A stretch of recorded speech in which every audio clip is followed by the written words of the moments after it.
This is what's coming up on today's episode of Circle Back. Yeah, the TLDR is it's not looking too hot. Don't go into the NFL and come up with just the most basic handicapping I've ever heard in my goddamn life. You know, because 1.26 times 1,000 is 1,260. That's how you know. No, you are wrong, my friend. You are wrong. I'm used to using one way, and I'm going to stick with it. That's if you're the going to American complain way, about baby.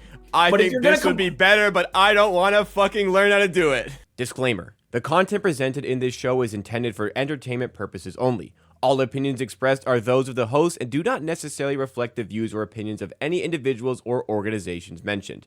Statements made about public figures or entities are based on publicly available information and are not intended to harm or defame any person or business. This show relies on fair use of social media posts, which are presented in good faith for the purpose of commentary and criticism. Viewers and listeners are advised to form their own opinions.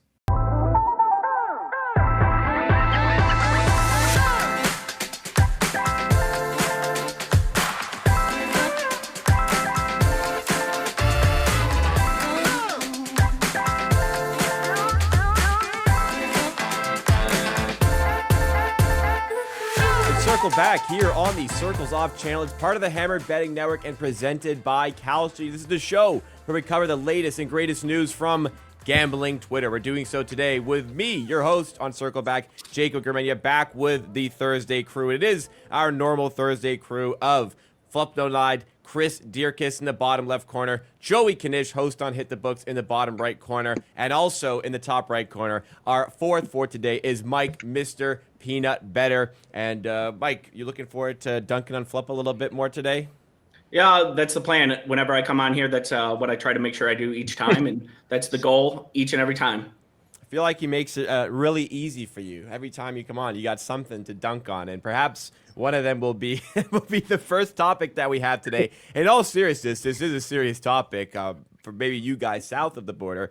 But we had Dina Titus, representative in Las Vegas, who said that unfortunately the Fair Bet Act was not accepted as an amendment to the NDAA. We had a comment here from Boost World at Promos319 who said this is extremely disappointed. By capping deductions at 90%, you're pushing professional bettors, the ones who are paying taxes, either to offshore books or out of the industry completely. So just to sum up what the Fair Bet Act is trying to do, it's trying to take away the law that will be in place in 2026 that will cap gambling loss deductions at 90%, making it very, very difficult even for the best and most profitable sports bettors to actually turn a profit, which will have a significant impact on the industry. Flup, you have been our resident expert on this discussion here. Can you comment on where things are right now and where things are looking going into 2026? Yeah, the TLDR is it's not looking too hot. Unfortunately, like the crux of the matter is Republicans don't want to admit they made a mistake here. They're not going to let some random Democrat Titus take credit for this and call it the fact that they made mistakes. And because they got graded at 1.1 billion in revenue, regardless if that's true or not, which it's not true, they can't get that fixed easily because now any Republican or any person that disagrees with it or wants something to push their own motive can just say, why are you taking away tax revenue from U.S. government? Why are you helping these greedy gamblers that are abusing this unfair tax system? That's what would be said. So passing it on from Dina through the defense budget was just a very big long shot. It was likely never going to work. The most likely case that it gets passed through legislation is the reconciliation bill, which isn't even a guarantee to happen, and it can only happen post September 30th. I don't believe Mike Johnson, the Speaker of the House, wants it to go force, and he calls the shots, unfortunately. So it probably won't happen, but it's a possibility. And if it does happen, the regulation does happen, then it's another long shot for Dina to even get that put onto there, or some other congressman other than Dina Titus to get it put on there. In my opinion, the most realistic option is that Treasury makes a rule and defines what a session is. And they can define a session, which I think would make a lot of sense, as like 1 quarter. As you know, businesses pay quarterly taxes. If you're a pro gambler, if you're a gambler, you file all your taxes in one session. in one quarter, and that would make a lot of sense. And that would still cause people some pain. It'd be beneficial for the government. They would get some increased tax revenue, but I don't think it would discourage people enough to commit blatant tax fraud and just ignore this rule altogether, which is, I think, what's going to happen for a lot of pros is they're just going to just take the chances with an audit. Unfortunately, if this does happen, does not get resolved by the end of 2025 and rolls into 2026. We did cover on this show a Kalshi market about this, especially when this bill was first passed. And it was right around 50%. It got all the way up to the mid 60% chance on the gambling loss reduction repealed this year. It's now all the way down at 23%. There's $588,000 of liquidity in this market. Flup, at the time, unfortunately, I have to say, you were really beating the drum for this to get repealed and thought it was a good position for it to get repealed. Let's go to Mr. Peanut Butter, Mike here. Were you one of the people that tailed Flup on that opinion at the time? Oh, yep. Unfortunately, and you should have heard him in private chats. He was even more adamant. He was saying, this is a lock of the century, 5 stars, lock it in. Whale play of the year, play of the century. You know, it was, I got to say, not my most disappointing Kalshi loss of the year, but it was very disappointing nonetheless to have someone I trusted, who I thought was a friend, kind of stab me in the back with this kind of misinformation. I just want to point out, I have a very large position on this, and I did believe what I said at the time. I'm going to lose probably 6 figures on this, on top of potentially getting my job taken away from me by the end of the day. Hey, someone has to fill that liquidity, Flup. That's what it's all about. Yes, some person smarter than me got it. I stand by what I said in the beginning, but new information has come in, and I've been updated with what I know now. So I don't think I've misled anyone. And as usual, Mike is lying and spreading fake news and fake information. There's no 5-star whale play, lock of the century, complete lies. I'd love to see him post the proof of that, which he can't because he's a certified liar. Oh, he's a true friend. He doesn't want to out the DMs like that. Oh, yeah, true friend. Knish, this is a serious topic. How is this going to affect you? Do you have any sort of plans in place for what you're going to do if this does come into place? What are your thoughts on this? Well, thankfully, I'm the only one of us that's, kept a reasonable employment here at this panel. But, I would say it seems like, and Flup can peer check on this, that, again, he said, with Dina Titus leading this, it's never going to get through. There needs to be some Republican that maybe a lobbying group can, grease the palms of to get this, to get someone that's driving it or, co-sponsor with her. It really, like, as you said. So, Knish, that's, there are already 8 Republican co-sponsors, and there's already, like, I think I was going to say there is a Republican on board with this. They have, but I mean somebody that's real, like Ted Cruz has tried to have the Full House Act in the Senate as well. But the problem is, this is all for show. It's all for show. The Republican leaders that actually matter, they're not going to admit that their own party made a mistake like this. That's just not how politics work.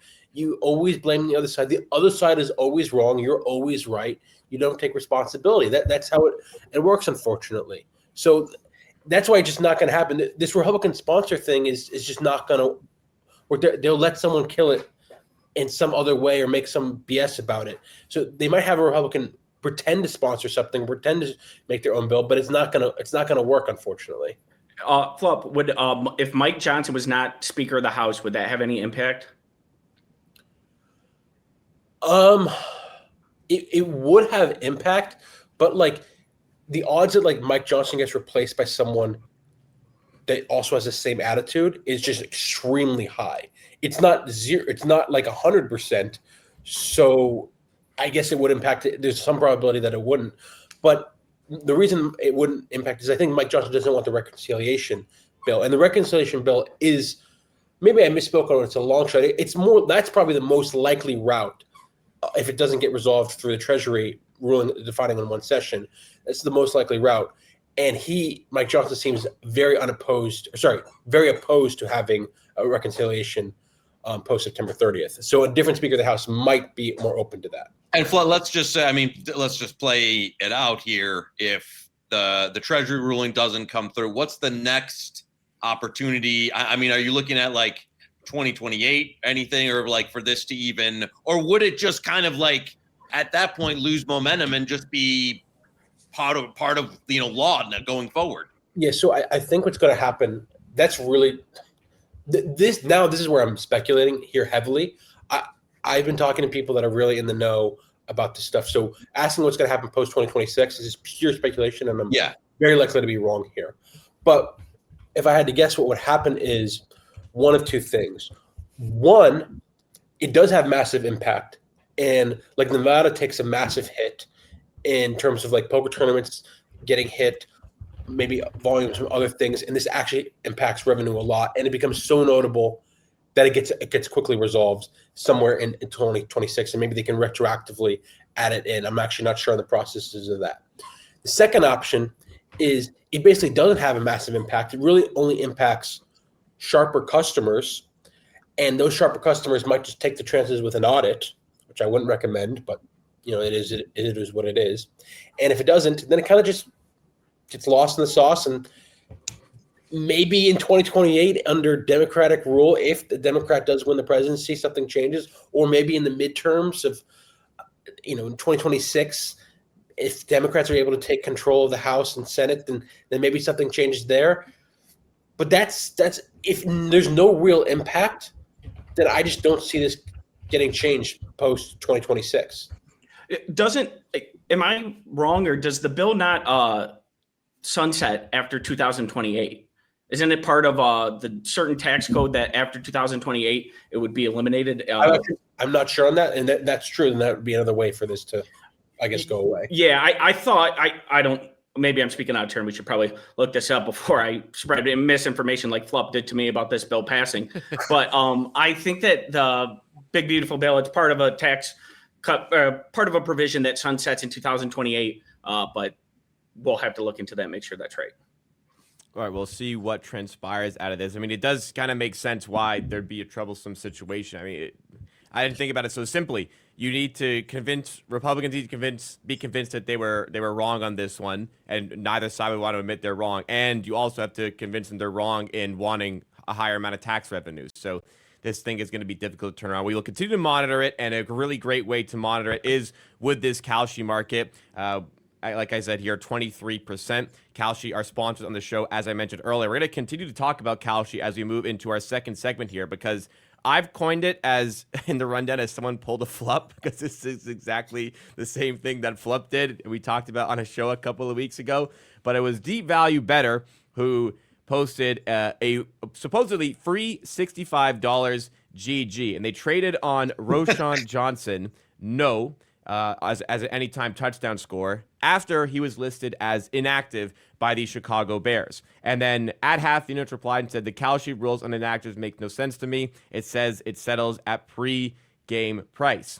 And then the reply from Deep Value Bettor was, if true, how is Kalshi possibly considered exchange? Incentive would be to fill as many of those orders as possible then, instead of me exploiting an idiot counterparty who didn't account for RJ being inactive. I'm the idiot who's being exploited by a technicality arbitrage. And it was alerted to us by Ben Carey at Ben_Carey_ with the hashtag circleback, and tagging you directly, Flup. You've had time to think about this one. You've been on this side of things before. Can you explain this situation a little bit more for anybody who's new to this? Yeah. So I think the problem here is twofold. One, he tried to angle shoot and got blown up. I think people that angle shoot are just horrible people. I would never do such a thing like that. And the second is, I have to agree with him that I think Kalshi's house rules and player props here are quite bad. And 80 from 50 or 50 dollars is going to be posting an article that I'm helping write in the next couple of days where I talk about this. But as a kind of precursor, the problem is, it's very ambiguous. What is the official date of withdrawal from a player prop? So a great example of this, and I'll shout out, Man of the Vig actually posted a great article on this as well, is say broken clock writes twice a day. Just steal his example. Say that Travis Kelce is questionable and may or may not play. or say all week he's expected to play, and then at 7 a.m. Schefter tweets out he's questionable. So now the price, which had been trading at say Travis Kelce is 50 cents to score a touchdown, and now it trades. Now that he's questionable, he may be playing injured, so it trades down to 40 cents. And then from 7 a.m. to 9 a.m., that's when it trades down to 40 cents. And then he's ruled out. Schefter tweets that he's ruled out at 9 a.m. But then the official injury report comes out at, say, 10 a.m. So what happens from 9 a.m. to 10 a.m.? People might be buying Travis Kelce not to score a touchdown and drive it down from 40 cents down to 20 cents. And then the official injury report comes out at 10 a.m. When did Travis Kelce get ruled out? Was it when Schefter tweeted an hour ago, or was it when the news came out? Or is it when the game actually starts and he's not playing? I don't know. And does anyone know what the official rule? And you can interpret it in many different ways. And you can see if they grade it at last traded, no one really knows what is last traded. And it's very hard to interpret. So now these recreational customers and these customers are going to, why am I getting back like 20 cents on the dollar when he didn't even play? Or why am I getting back 50 cents on the dollar, et cetera, et cetera? No one knows what the rule is. And then top of that, Kalshi keeps these markets up for a little too long, so they need to get better at that. I think this is a big mistake, and it's very confusing. I think the simple solution is either just void it, but as I talked about, it's very difficult to void on exchanges, and they might not even legally be able to. And if you can't void it, make everything 100 cents or $1. 100 cents or nothing. That way, it's not a bug; it's a feature. So you can basically say, "Hey, if you want the best odds, so to speak, come to Kalshi," because now you have to price in the fact that if he doesn't play or doesn't start, you get nothing. So then there's no one complaining. It's all very clear, and inside information is still going to be a problem. You would just bet it on main markets anyway. So there's no really and plus it's illegal to bet insider information. What do you think on this one, Knish? I mean, I did find what deep value better in him. One, the fact he thought he got one over on there, and then two, he's in the comments doubling down that he got wronged and someone was trying to put an no, you were just trying to do the same thing and saying the counterparty's trying to scam. So this is going to be a big, as the bigger prediction markets get. This is maybe the crux area right now, not just because Flup's on the show, but where the more rec bettors that get into this and this happens, because look at what's happening now. And any type of market like this, people are just leaving orders out there and orders wide open for this exact reason, for people to come in and think oh, here's some free money, I'm going to pick it up. And then you try and pick up the free money and it's oh, it's on fire, it burns your hand. So I like Flup's idea there of the 100 or nothing. They have to do something about this though, as this goes along, because right now the last traded is too ambiguous, and the more people and now a lot of sharper people, or what I'll call more manipulated people. And again, listen, I'm not taking any shots here, but people are just leaving this up now, hoping that people take the orders and think it's a mistake. So now it's become what used to be maybe more of a mistake, people that understand it. Now there's actual people preying on this, and being using what I'll call predatory practices to have people accidentally think that they're getting their money's worth. And that's only going to continue the farther this goes along, the bigger that it gets. I would have to say that for Flup's example, when Kalshi got ruled out, has to go back to the offseason when he wasn't putting in the necessary work, focusing on the wrong things for this season. But yeah, deep value better getting mad about this is kind of trying to set up a hit and getting murdered and complaining about that you got a shot at. I don't understand. You're trying to get somebody over as a market maker, and then you end up getting screwed. This is exactly what you were trying to do. Yeah. For Kalshi, I don't. Yeah, people that do that and tweet it publicly, it's just so stupid. Yeah. For Kalshi, why can't they split markets into two categories where they have, hey, these are voidable categories where we do void, and then because I understand that they don't want to have people trading futures and stuff like that, but for props, why can't you just say, hey, this is a voidable, market or whatever, these can be voided rather than, all of them. Why does everybody have to go under the same kind of category if you're Kalshi? It's because as the price fluctuates, they wouldn't be able to void everybody at the same amount that they placed a bet at. That's where the complication lies. Well, no. So that's not the reason. What Mike is saying is like, as when I said a couple episodes ago, the reason they can't void is, of course, is the arb trading. If I buy something for 40 cents from Mike and I sell that 40 cents for 50 cents to Knish, I profit 10 cents, and I withdraw the 10 cents. And if they void, Kalshi has to pay me the 10 cents, and Mike and Joey get their same money back. That's why they can't void. But what Mike is suggesting is, why don't they make a voidable category and they hold my 10 cents and say like an escrow? That would be the best solution, because now they can just void that. And I don't know, that might not even be legal. Right. So, and that's the biggest question. And that's what makes it very difficult. And I empathize for Kalshi. Like, it's a very tough situation, but I still think they're handling it, this player prop situation, poorly. If we go back to my tennis situation, I still think they handled it well. I thought the rules were fair, and I took a shot. And as Mike's example, I think it was a fair one. I got burned in the process, and I deserved to lose. But in this situation, the player prop situation is much different, and I think they're handling it very poorly. I'll say like, so it happens on a player prop. It happens on a random tennis match. When this happens, when there's a game canceled or voided or moved or something, where every other book on earth is just going to void and get your money back, and it's a massive, let's call it an NFL game, a Thursday night game that has a storm or something, that's when this is going to be like, right now, right now it's only in this, our niche. Once it gets out to like a mainstream part where there's millions traded on it, and you're looking at people taking a loss that's when I think then it kind of like boils over, I'll so say. So I'm hoping they kind of come to a solution that's a little bit more, user-friendly, I'll call it, before that, because once that type of scenario, and it will happen at some point, then I think that kind of negative press like really picks up to the more mainstream outlets.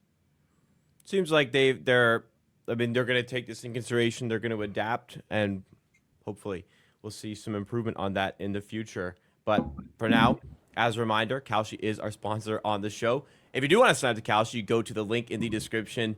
And at any time throughout the audio or throughout the video, get signed up today. I mean, we saw with the cap on gambling laws repealed this year, a market like that having almost $600,000 of liquidity, so much liquidity on a lot of these markets, even some of these unique markets as well. It is a fantastic place to bet. It's a fantastic part of the betting ecosystem. You can sign up to Kalshi as well with the QR code that I am putting on screen now as well. Get involved with our sponsors. You can support the show, and you can do yourself a favor in the process. Now we'll keep it moving into our next topic in just a second here, but first, we're going to tell you what's coming later today at the Hammer Betting Network. Here on Circle Back, we like to discuss a variety of things, including the happenings in the gambling space. You start your mornings off with us at 8 a.m. Eastern Time, but then at lunch, we have the perfect recommendation. We've created a new show called The Hammer Daily, hosted by Jason Cooper. It's on the Hammer HQ YouTube channel, and basically it's Jason with various guests talking about the news and games of the day, plus actionable bets. That's The Hammer Daily, Monday to Friday at noon Eastern Time on the Hammer HQ YouTube channel. You can check it out with the link in the description. Next topics on the conversation of officiating in sports and the technology that is assisting that officiating. Has that technology gone too far? Jay Croucher at CroucherJD, very well respected in the sports betting space, says, think sports broadly has completely over-indexed on technical correctness over drama and entertainment. Get rid of VAR, which is the video assistant referee in soccer. Bring back challenges in tennis. I would want to see players melting when they get a challenge wrong. We'll start with you on this one, Knish. How do you feel about the state of sports and the officiating? Do you miss the entertainment that came with missed calls and bad calls? Do you like where we're at now? Give us your thoughts. It's I wish it was black and white. In some instances, especially as like a soccer guy, there's like that euphoria you used to have, but now you have that, maybe 20% of like, wait, is that offside? Is this going to get VAR? Are they going to check it? At the same time, I think that like the tennis system is fucking, like what they've done in tennis is, and not that I'm a tennis guy, but I'll give them this. What they've done with the spot track is like absolutely phenomenal. And in the NFL, there are a bunch of there used to be, before, I know I'm the older, like absolutely blatant, horrid spot fumble calls, interceptions that you're like, this feels like almost like the team's been cheated. It was so bad that didn't get overturned. So there's an element of, I think the drama aspect has, it's some piece of it that's had to kind of wind back, that you have that extra, like, kind of same thing as like, is there going to be a flag on this play? But I just think there were so many instances of miserable calls that they had to get rid of. The one I will say, and I'll be interested to see if PB thinks this is as a basketball guy, like the NBA and like who it went off of, or like the NBA last minute challenge process is so bad. To me, that's the only one that crosses the line into absurdity, where I'm like, just throw it out. And like, I don't care. I don't care if it went off somebody's fingernail at like, if I'm, dissecting what it is after 8 angles. That one's so awful. I think it's really hurt the impact of the game in the NBA. The other ones I'm okay with. It's really, to me, about how much it impacts the flow of your sport. So in tennis, they're able to look up, get it decided in a few seconds, get back to playing. It doesn't have much of an impact. In football, you're used to breaks where the guys are doing different things. There's timeouts all the time. Obviously, there's time between plays. In basketball, it's so constant and back and forth. And when you go from that to all of a sudden, let's break this play down for 45 minutes where we go over, did this touch this guy, so they can get the ball back before there's 2 seconds on the shot clock and have to turn it over anyways. It really just kind of disrupts the flow of the game.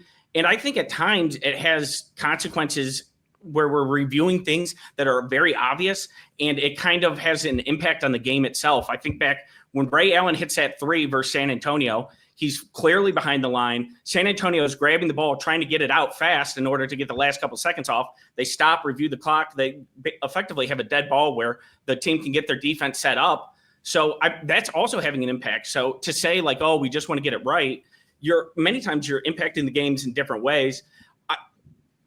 I understand there is a need to get it right. I don't have a problem for real critical things getting reviewed, but at some point it is an entertainment product. And at some point, this kind of disruptive of the flow kind of just ruins what you're watching. And NBA is the worst example of it. I think that, football has kind of towed the line before when they were doing the pass interference thing. They tried that out. That went horrible. But it's really just kind of what you're used to watching as a fan and how it disrupts your flow or doesn't. Mike, I want to ask you, so with that Ray Allen shot, what is your suggestion there? So, like, since they ruled it a 3, it's always a 3 there. Let him go with the flow, or is your suggestion that like when he takes it out, then they review later if it's a 3 and get it right? Because I think those are two different things. Yeah, I think if the referee doesn't legitimately doesn't know, and maybe he didn't for the Ray Allen, but if you look, he's watching the thing. If he doesn't know, then let's go ahead and review it. Like, I think that they should have their discretion to blow the whistle. All these leagues now, they're so afraid of giving the ref any discretion that you have them having to make these objective calls where everything is the rule of whether it does or not. Let them go ahead and be subjective in a couple areas. I understand why they want to get rid of it. They don't want to have views of favoritism or whatever. But I think a lot of times doing everything just to the letter of the law so perfectly kind of strips common sense solutions out of a lot of sports. As far as for my opinion on this, especially as a big soccer fan as well, I really like VAR in principle because I think technology as a whole for referees in sports, I just absolutely do not want a significant sporting event to be marred and decided by a call being wrong. Like, I would absolutely hate for a massive soccer game to be ruined by a red card that shouldn't have been a red card. But I think also what Knish is saying, how long some of this stuff takes is just ridiculous. Like, I watched Manchester United versus Burnley 2 weeks ago, and there was a potential penalty for United like in the first 20 minutes of the game, and it took them more than 5 minutes to decide whether or not it was a penalty. There needs to be some sort of cap. I don't want to put a shot clock on referees to make a decision, but there just needs to be a bit more of a hurried process. And look, if the ref can't come up with a decision in the first minute, then just go with the call in the field. I'm comfortable with that. The ref made the discretion on the field, so you go with that. On the topic of discretion, it's a bit tricky because if you give the ref discretion, they might be more favored to stick with their own call to make themselves look better because this is the call I made, so I believe was the right call. So you take some of that away because you don't want that to happen. I, again, want calls to be right because I just don't want that Game 7 to be affected so heavily by a mistaken call. But again, I think there should be discretion in the way of how long it takes for these things to get resolved. Yeah, to your point, I think it also is like if you can't tell within the first minute of the replay, then you're getting away from basically every kind of egregious mistake. Every mistake that you think of is like, oh, this is the worst call ever. You watch it and you thought, how could they miss that? So if you can't do that within a minute, then the call is clearly at least close enough that we can't be 1,000% sure no matter what. So I agree with that completely. And I don't understand the hate for like the tennis thing. Like Knish, even as a tennis hater, understands that like it's pretty good here. Like, yeah, it's like it's so black and white in those situations. Why we need these like we need to get decisions wrong just so like tennis players can tilt. They already tilt enough as is. Like I don't understand. Yeah, that. right idea, wrong example. I think of the sport. Like if I was doing it, I would say the million NBA games I watch where they take the most exciting part of basketball should be the last few minutes. If you ever watch a FIBA game, there's no timeouts. The ball is going crazy. Instead, we have this thing where it's either a foul or a 45-minute review, and we get just possession, wait 2 minutes, another possession, wait 2 minutes. And it's like it's opposite of how basketball is played the rest of the game. I'm not a Elam ending guy, but I get why they kind of have that stance when it's like this isn't the sport that has been played so far. Right. Completely makes sense. I'd love to hear your thoughts and opinions and comments down below. Do you think technology has gone too far? Some people just genuinely enjoy the drama it provides. They enjoy a bad call because it leads to great talking points for the next day. I think Rob Pizzola, CEO of the Hammer, has brought that up on this show before. But any thoughts you have watching or listening, give us in the comments down below. But now we're going to move into our next topic here. Bit of another controversial one, and it's the controversial figure once again in Steve Fezzik, who is on the Ross Tucker podcast and said, if you start the NFL year 0-1 and you're playing a team that's fat and happy, 1-0, if you did nothing but bet the 0-1 team going back 20 years, you are 54-40 against the spread. So this is the zigzag method, I suppose, that people have been using for a while. It's just the idea that there is, and honestly, Fezzik didn't actually say this. Honestly, I didn't watch the full episode. Maybe he did mention this, but there is often an overcorrection on the losing team and an overcorrection on the winning team. Therefore, you can find some value on the 0-1 team against a 1-0 team. As for the current day, there were some people who had a little bit of pushback. Plus EV Analytics said I had mixed feelings on this type of analysis. 20 years is way too far to go back. So does this information really hold up in today's market? We had Thon Misser who said if you're flipping a coin, this would happen 9% of the time. I'm assuming the cutoff was put in place for a reason, the 20 years. So in essence, this is pretty meaningless. Let's start with you on this one, Mr. Peanut Butter. What part of the spectrum are we on? Is this very valuable information? Is this completely useless information? Are we somewhere in the middle where there is some value to it if you understand it correctly? So I'm someone who bets a lot of angles where I think this particular situation might not be priced the same as others kind of historically in different games. Whenever you're trying to check a theory that you have on why this angle might be mispriced or might be priced differently, the number one thing you have to be is honest with yourself. So you have to say, this is what I'm testing, and come up with what you're going to test beforehand. And you can't change the guidelines after, because otherwise it's too easy to data snoop and pick, arbitrary endpoints like Thon mentions there, or to pick out something that, to change the data in some way to validate your opinion or the thought that you had before that.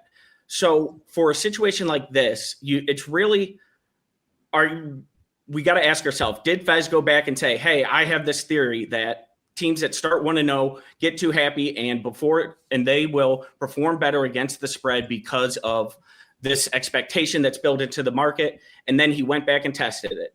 Or did he look at the data post-hash and just come up with this theory afterwards? Because otherwise you can find a million angles, a million different things that happen. It's kind of like astrology for sports betting. So we have to kind of decide beforehand what the value was. And for this situation, when you're picking an arbitrary endpoint like that, that makes me think that it's more likely that he saw the data and then came up with a theory. Okay, wait. So, Mike, I want to clarify something. So, let's say I have this theory that teams that cover the spread on week 1 are less likely to cover the spread on week 2. That's my theory. How many years back would you go, or how would you verify that theory if I was asking you? I think that you would put in essentially, I would say, let's look at it at 10 years, 5 years, 20. I mean, you would want to go ahead and do like a more advanced analysis later, but just like your basic testing is, you would say, let's look at it at 5 years, 10 years, 20 years, check all the different points. And if it's beating against all those, then you can be like, okay, there's probably some validity to the theory that people are over adjusting. Then I would try to look at something kind of more technical where you're like, okay, is there a situation where the movements of X, like you would then come up with the next thing like, oh, movements, whenever a team, estimated rating is higher by X amount, that's an overreaction. So you should find areas where it's more prominent than others. Instead of just looking at 1-0, look at teams that had a large margin, something like that. You should be able to find other factors, because they're not going to be pricing, your underlying theory is going to be priced differently, kind of according to different factors. So like if you have one theory, it doesn't affect every team the same. So you can test it in multiple ways. Coming up out to the spot would be kind of hard, but the first one I would do is I would check several, points and see how often, if the last 5 years has it happened, how about 5 to 10, like something like that, where you're testing multiple different endpoints instead of just picking one at random. Okay, so what I still don't understand though is you seem to be okay if I come up with a theory first and then test it. But what if I just come up with like 20 different theories and like eventually I'm going to just get one right by pure luck. Like first I test that. Okay, that doesn't work. Then I say, what about East Coast teams traveling to West Coast teams? What does that do there? That doesn't work. Oh, then what about road teams covering? Or what about unders? What about overs, et cetera, et cetera? I can just go on and on and on. Eventually I get one right. Am I not just being like an idiot and just getting blind lucky as well? Like, how do we protect against that? I don't get how like saying that I'm going to test this theory and then this theory works out is better than just like blindly a monkey throwing angles out there. Well, first of all, that happens all the time. I've had several where I've thought, okay, this is something, and it ended up not being anything. You just have to have some kind of confidence that it's not priced into the market and can't test a million things. But yeah, I understand. You're right that theoretically, if I just came up with all these and came up, eventually at some point you can pick out ones that are going to win. And if you test 200 of these theories, you're going to get a positive result on 20 of them. That's why, you have to be confident that it's something that's not priced in the market. And basically there's some level of like, you don't have a certainty that you're right? There's certainly a chance that I'm just wrong on this situation. Like for example, if you were looking, first of all, you shouldn't really do it against a spread. You should do it as an adjustment to some kind of ratings that you have rather than whatever. But even like when you're doing some kind of model input, you're creating a theory of the case and then testing it after. You can never be sure that whatever model input that you're adding in isn't going to give you some kind of false results like that too. So, I don't really look as much against the spread and kind of attack that way. I more look at, this is what my baseline rating would be. How has it affected my rating? But I do think like if you are doing against the spread, it's something where you really have to make sure that like, an NFL Sunday spread, there's probably nothing that I can think of offhand that's not going to be taken into account like that. So that's one example. But in general, if you're looking at how to adjust inputs of your model, you do have to come up with a hypothesis, test it then back to see, should I even adjust this team based on certain factors? Is it also fair to say that like, I don't know about you, but I kind of feel like this, like if you said something to me, like, I think this works in college football, or Knish said, I think this works in college football, two guys that actually, quote unquote, no ball, or my brother who doesn't bet said, I think this had this theory, and it was the same theory. I would tell my brother he's an idiot, and I would say that you guys are probably right, because it's kind of like, I trust you that you're like smart, even if it's both theories are seemingly crazy and idiotic. Is that not kind of true as well? Like, it's like, if you have the respect, then I'm just going to believe that you're right here. Yeah, 100%. I don't even think that's nonsensical, because there is some kind of Bayes prior, if you want to think of the person giving you the information is smart. So the probability that what they're telling you is smart is higher than if someone that isn't thinking about it is telling you. I think that for these situations, one, that's why I don't love testing against the spread. And two, you really, if you are going to do against the spread for these kind of angles, you have to be picking stuff that like can't be realistically priced in. If someone told you, hey, I have a theory that, the baseball win density is impacting totals and that this is undervalued a while back, you would be like, oh, that actually makes sense. That would be very hard to price in. If you're saying that, oh, I think that road dogs are underpriced, obviously that's something that's nonsensical. So like for these against the spread ones, you really have to be confident that it's not getting priced in. And then first you have to think, is it priced in at all? And then you have to think, does it matter? Almost whether it's priced in matters more than how much impact it has.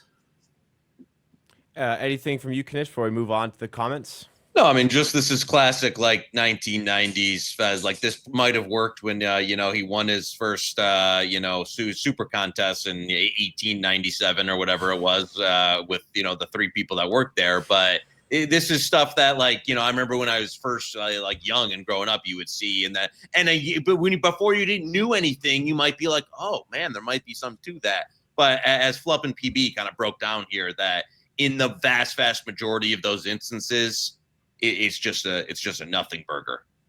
So just my 2 cents on this. It's just 20 years is a long time.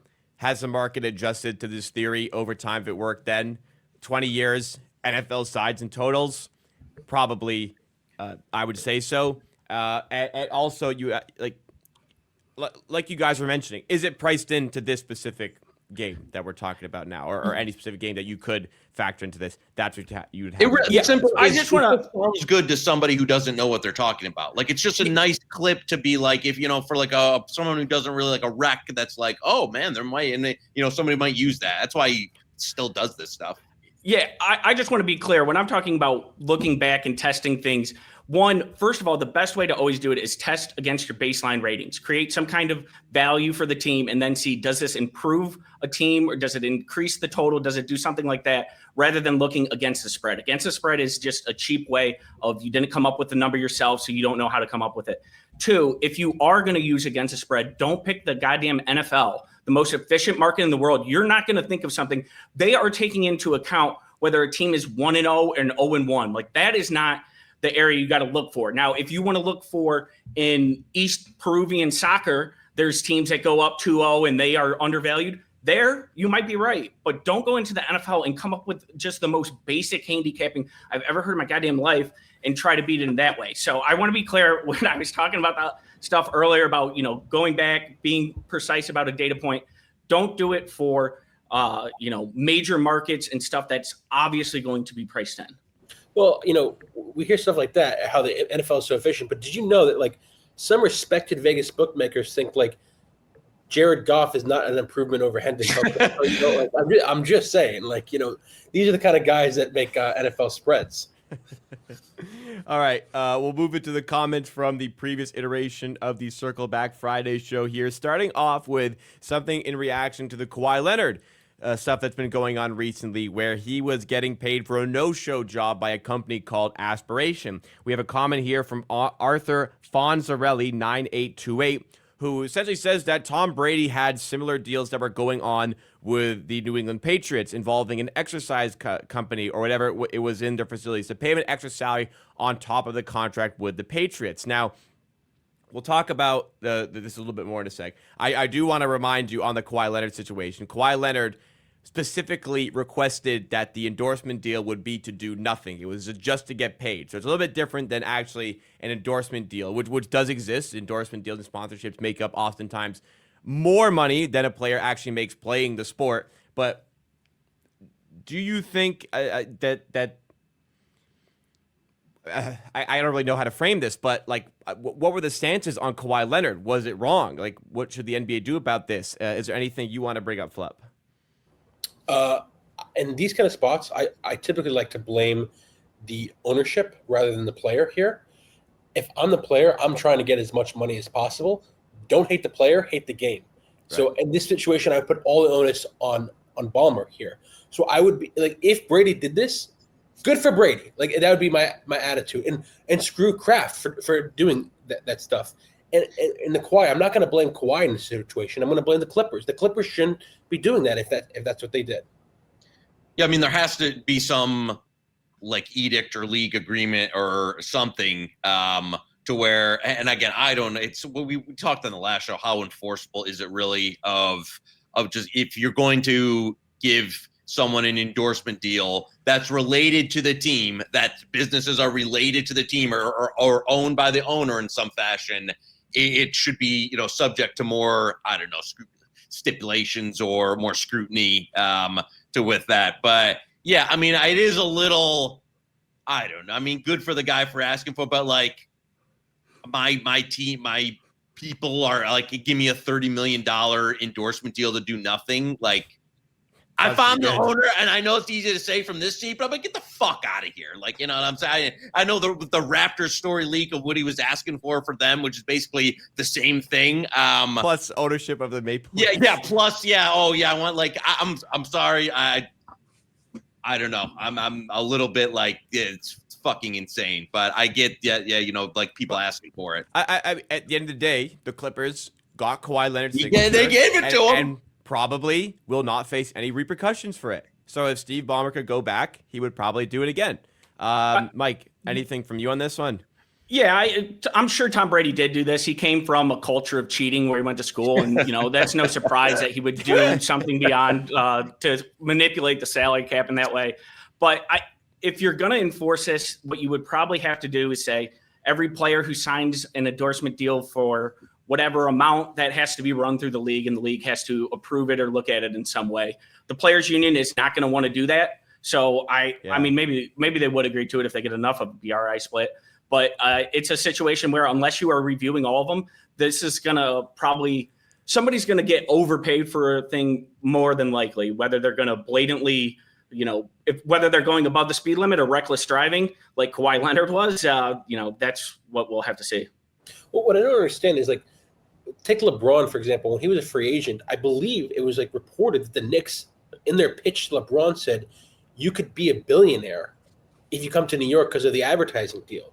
Is that the same thing as, like, this? Because it is true that you could advertise more. Yeah. And they might not directly, like, give him a deal, but they're heavily hinting at the fact that signing with us is more money, which they're probably not wrong about. Like, is that not manipulating the cap in some way? And if I'm the owner, I'm happy that my players sign with me.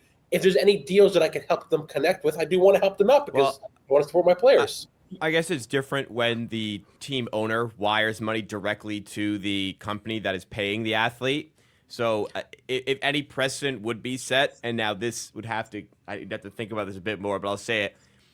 If there is any sort of affiliation with the ownership group and the company that is endorsing you, that would raise some red flags for me at the NBA would review it. But again, I'm not sure that sets an ugly precedent or not. But so, like, I guess, would your tone have changed at all, Jacob, if Kawhi did like one commercial a month or like 3 commercials for the year? Would your have attitude changed at all?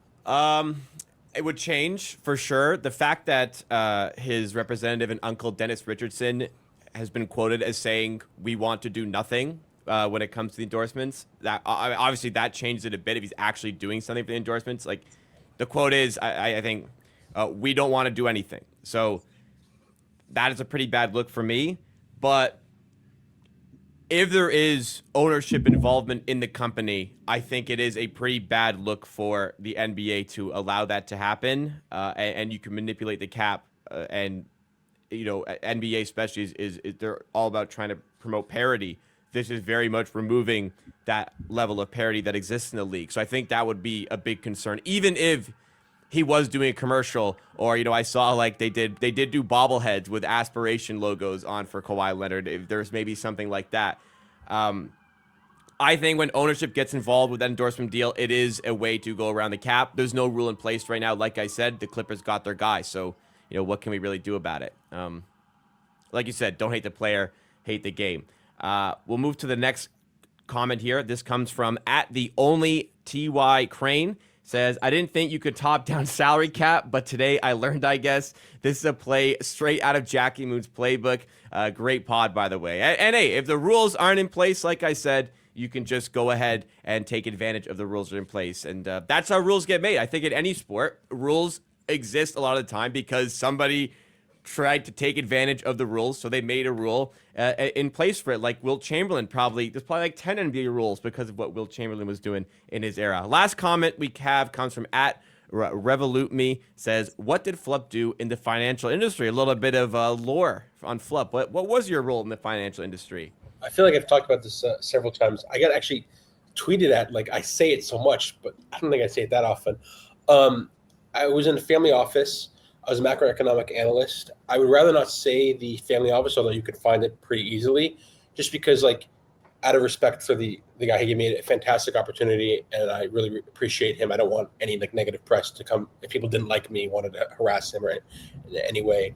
And I was effectively like an apprentice to a rich billionaire, and learning under him. I was supposed to be a trader there, and I was my official title was a macroeconomic analyst, but I would have meetings with him every now and then and kind of learn his thought process, and it really taught me a lot.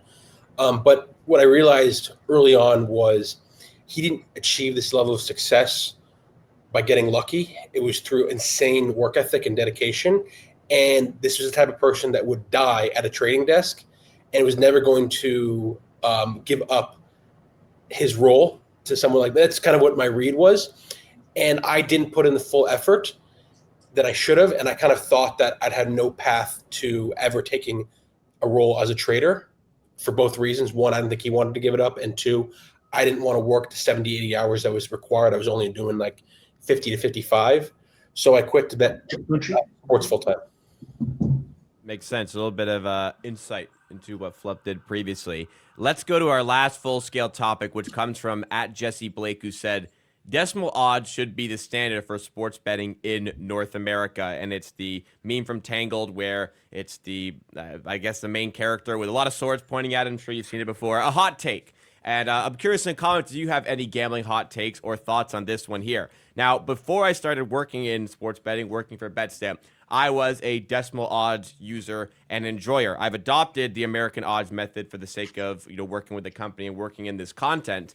But I do also feel like decimal odds make more sense for sports betting. Can anyone get me off of this stance? What is the benefit of using the American odds system of plus 100, minus 550, etc.? Mike, any thoughts on that one? I would say that decimal do make more sense than American, just given like logically how you would create it. But if we're going to go that far, why don't we go all the way and actually make it a break-even point? That's what is the most logical solution in terms of what actually makes sense. When you're thinking about a problem, do you think about, well, this is a 52% chance of happening, like Kalshi is doing, where they're listing the actual probability? Why does it make sense to go to 1.42 instead of whatever that is equivalent in American options or in American odds? I think that probability is the way that these things most naturally kind of are, and everything created after that is something that was created to represent a probability because people don't understand probabilities. I didn't think I just thought like why they wouldn't want to use percentages, because it masks the likelihood of something happening or not, and you wouldn't want somebody to actually immediately understand the probability associated with it. Is that why decimal odds maybe weren't implemented, do you think? No, they weren't implemented because if without American odds, I'd still be working washing dishes at the Detroit Coney Island because I wouldn't have been able to know what the fuck I'd maybe even betting on. I never use decimal odds. This is the only like American system that I'll like really go to bat for. I love American odds, and when something's in decimal odds, I might as well be reading Mandarin. I don't know what the fuck is on the screen. It's just you multiply the amount of money you're betting by the odds. It's very simple. Jacob, you know what I don't want to do when I'm already is then having to do a math problem in my head of what I'm looking at. No, when I can just see, it's plus 126. I know if I bet $1,000, then I get 1,260 back. How simple is that? If it's 0.12360, then I'm like, then I'm typing it in, odds calculator. Wait, Knish. How do you know that plus 126, you bet $1,000, pays you 1,260? How do you know that? because of the American odds and the American education system that gave me those skills. No, because 1.26 times 1,000 is 1,260. That's how you know. No, you are wrong, my friend. You are wrong. No.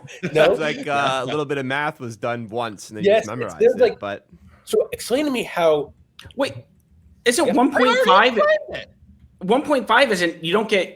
You get back $150. Okay, so it includes the bet. Okay, sorry. Yeah. I don't use those garbage odd systems anyways. I worked with the Canadian moving group, and you had to type in the stupid decimal odds. I agree that they do make more sense, but I'm used to using one way, and I'm going to stick with it. But if you're going to complain about it, baby, I think this would be better, but I don't want to fucking learn how to do it. Well, let me tell you, the Canadian way is to come up with something that's also suboptimal and then, prounce around like you're so much better than everybody, despite also coming up with a nonsensical system. You're just like us. It's easy to be up there.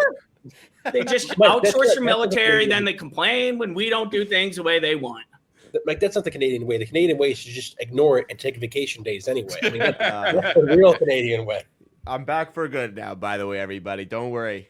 Keep these guys in check. Defend the Canadian name. Jason's too soft to defend against you guys. I would love any other hot takes you may have in the comments. You could present them, and hey, that'd be some great comments to feature on next week's show. Maybe you also think decimal odds could be better. I might be biased, but this is without a doubt the best college football show around. Brad Powers and Joey Knish every Friday at 5 p.m. Eastern Time on the Hit the Books YouTube channel. Come for Brad's insights and Knish's off-color remarks. They answer a ton of questions on all the games you're curious about. Plus, best bets will be given out. Once again, tonight at 5 p.m. Eastern Time on the Hit the Books YouTube channel.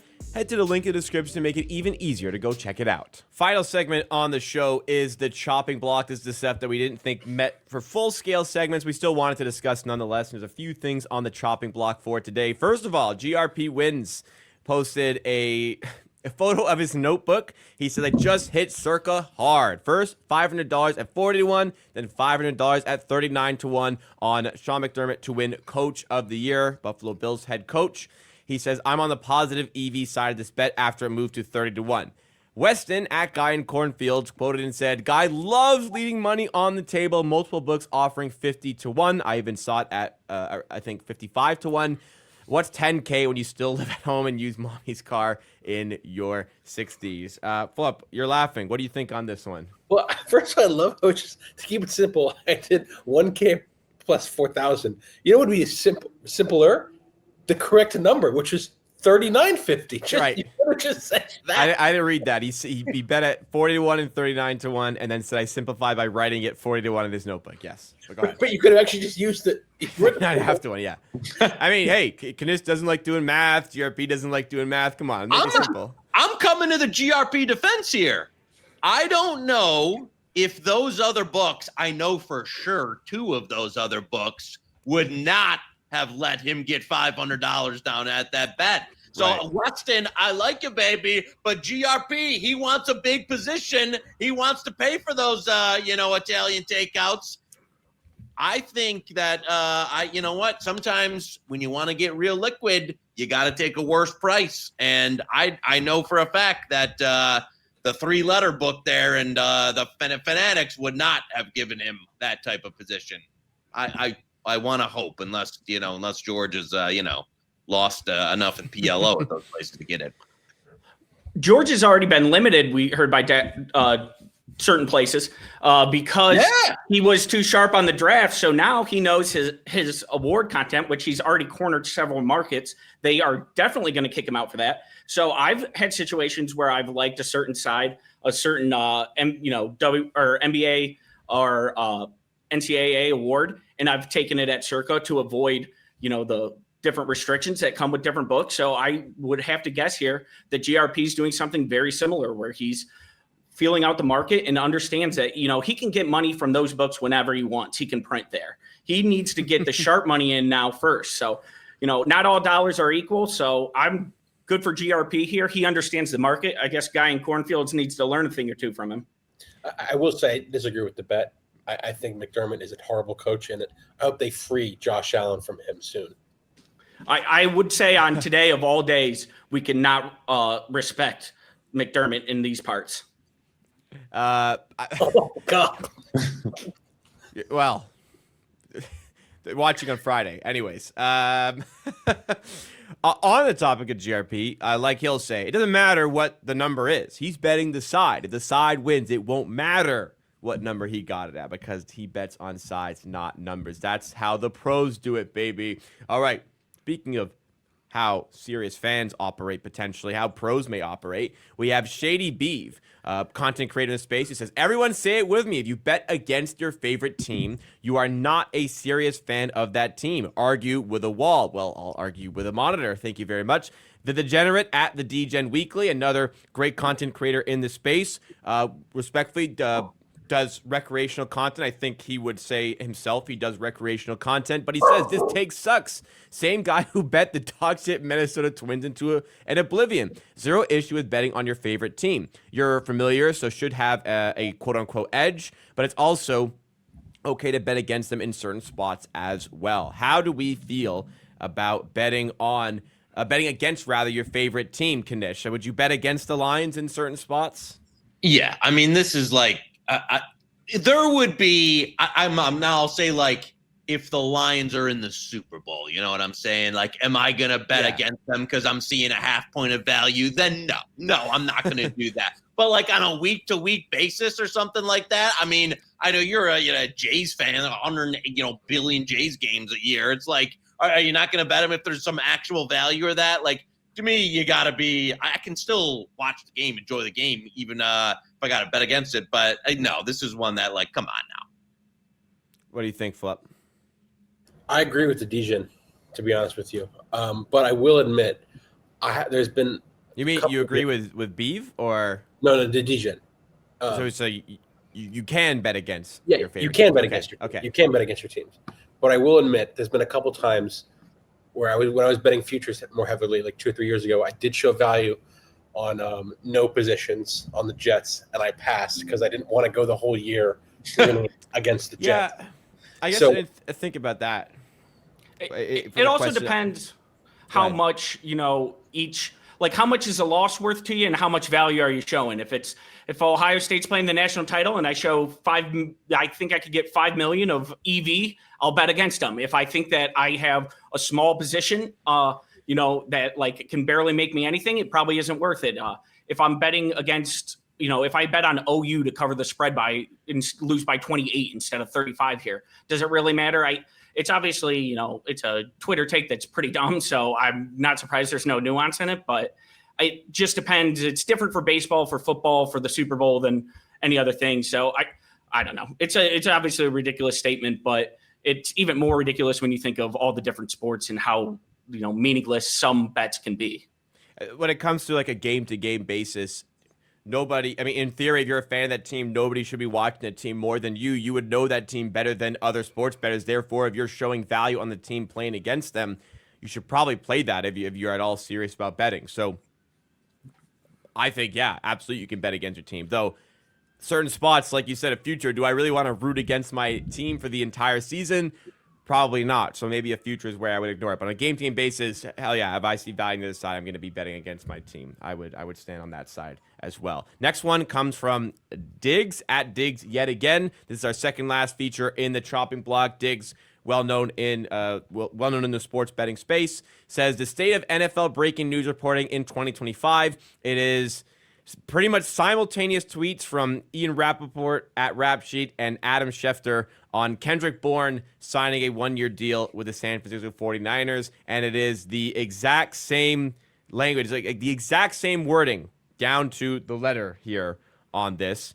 Have we hit a pretty bad spot with reporting on sports? Because I feel like for bettors, it's good. Information is so out there. But I do remember the days, especially in soccer, of transfer windows where you waited for the news to report on this stuff. Nowadays, we're kind of waiting for the official announcement to come because we have all the information, but a player, we know he's going to sign for a team. It's only a matter of time. It used to be kind of a surprise when this came up. How do we feel about the state of reporting, especially in the NFL, Flup, in 2025?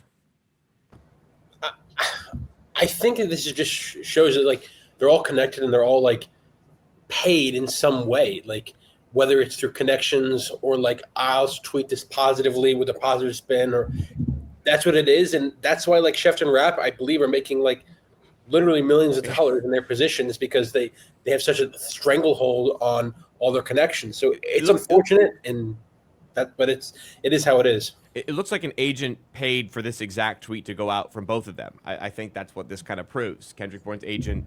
And by paid, like, to be clear, like you might not just be like, I'm giving you the information, but you got to do it like this, like not like here's $50 to tweet it or whatever. Yeah, I don't think there's financial back and forth. I think it's legitimately that. It's like these guys get the majority of their information from agents, and so agents now, like, they realize that they have some leverage, and so like, hey, we'll give you this, but I need you to tag this, and this to give me more exposure. How about you, Mike? Yeah, there's been such an emphasis on actually breaking the news and tweeting the news that it kind of leads to where you have to have this for, pay for play or whatever structure where you are basically tweeting whatever the agent wants. Otherwise, you're just not going to get the news in time and you're not going to break the news. Has it gone too far where maybe networks were kind of overemphasizing actually getting the information instead of breaking it down? Possibly, but there's a lot smarter people than me making those decisions. I do like that the agent, whatever the agent's Twitter name was, Agent Big Al. Yeah. So I want to shout out that guy. That's a great, very serious agent name. But in general, I think that it's kind of where we're at now, where if you want to break news, you have to say what the agent says, and what the agent says is copy and pasted. I got to say, Mike was hit the nail on the head with the gone too far point, because like, take the NBA draft. I forget it happened in the NFL draft. It was so tilting to have like Shams and Woj tweet in the NBA draft like 2 minutes before it happened, and I'm watching the draft. I want to see what's going on online. I know they fixed it, but a couple of years ago, and I think that happened in the NFL draft too. I don't want to. I want to watch it for fun, not have these stupid reporters like ruin it for me. There's only one day a year where I have to turn off. Well, I have Woj notifications off now, but Shams notifications now, and it's the draft, because I generally want to watch the draft unfold in real time, which sounds crazy to some people, but I really do enjoy the draft. Last one that we have on the chopping block today, ML Football @_ML Football says the Bills fan who was hit by Lamar Jackson apologizes with a neck brace on. So this was a news segment. I'm not sure how real it is. I'm 100% sure that this was. I mean, he's wearing a neck brace, guys. He got a little shove from Lamar Jackson during the game against the Bills, like a little shove, the neck brace. He didn't even touch his neck from the video I saw of Lamar Jackson, and the way he was acting in this quote unquote apology was very embellished. But I guess a news reporter picked it up and they ran it on a news channel. I like this. This is funny. What do you guys think? First of all, has anybody ever put on a neck brace like that and had it be a serious injury? That injury is always some kind of fake that somebody's wearing the giant neck brace. Second, I can relate to Lamar because when I was in high school, I was waiting at a light. The light turned green. I let my foot off the brake, and the car creeped forward, bumped the other car. No damage done. And she pulled off to the side of the road. We had to go, and she left on a stretcher because she was claiming trying to get medical insurance. So I have been in a very similar situation. It happened to me when I was in high school. So I got to say, I feel for Lamar. This guy is obviously faking, or allegedly obviously faking. And I hope that Lamar comes back and countersues for defamation. Wait, Mike, how did that end up? You didn't get screwed there? I didn't get in any trouble. It was an insurance play, at least according to the cop that was talking to me about it afterwards. He was like, if you have a insurance claim on your neck hurting, if you have a police report of the crash, then it helps you out. So that was the play. I didn't get in any trouble in that regard. But yeah, it was a wild situation. So final word from you, Knish. I feel like this is a stunt you would consider pulling. I loved it. It's a great bit. I loved what the guy was doing. Yeah, I mean, I'm mostly upset that I didn't come up with something like that and blame it on sue somebody. So great bit. And thoughts and prayers with the lady that Mike hit 20 years ago. Well, We talked about the Fair Bet Act. We talked about some different edges you can find in NFL betting. But if there's one thing you leave this show with today, it's that you need to buy a dash cam for your car so you don't end up like Mike. But thank you so much for watching the show today. We appreciate all the support. Comment something down below to potentially feature in next week's episode. And because we always check the comments and love the discussion there, drop a like if you enjoyed. Make sure you're subscribed because we have Circle Back shows live on Mondays. We have this show, which you're watching right now, Fridays at 8 a.m. And we also have content midweek, interviews, Life of a Capper series, and so much more. You will not want to miss out. We'll see you again next time.